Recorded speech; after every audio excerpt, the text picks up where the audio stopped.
Thank you to the gentleman from Pennsylvania. Appreciate his remarks. And now we'll yield time to the gentleman from the great state of Tennessee. In the sign we will conquer, brother, as well, for as many minutes as he may consume. Thank you. Thank you, Mr. Speaker, and I thank my brother for allowing me to speak tonight. Mr. Speaker, the American people, they're not as blind and they're not as stupid as this administration and mainstream media makes them out to be. Everyone in this world can see that this president is not well.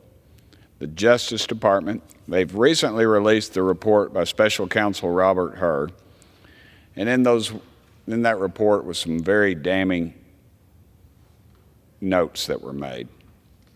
Facts, I guess I should say, that were stated.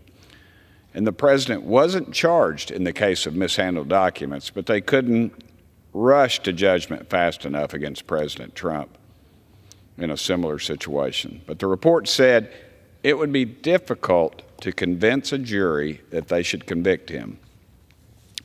By then, a former president, well into his 80s, of a serious felony that requires a state of mental willfulness. That was the quote. Let me read that again. It would be difficult to convince a jury that they should convict him. By then, a former president, well into his 80s, of a serious felony that requires a state of mental illness. This wasn't my friends on Newsmax or OAN or Fox.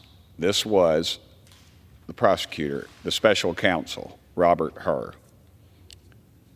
President Biden's own Justice Department knows that he's not in any condition to run this country, as do our enemies and our friends abroad. The whole world knows that he's not in condition to run this country. I've said this for a long time that this would happen.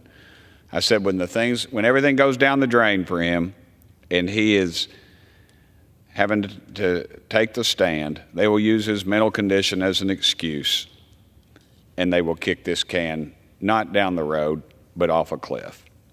If he's not fit to be prosecuted, Mr. Speaker, he definitely, he is not fit to be the commander-in-chief.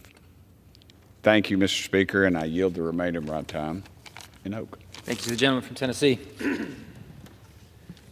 We will stay with that same wonderful state in bringing up another gentleman from Tennessee as well, and I yield to him.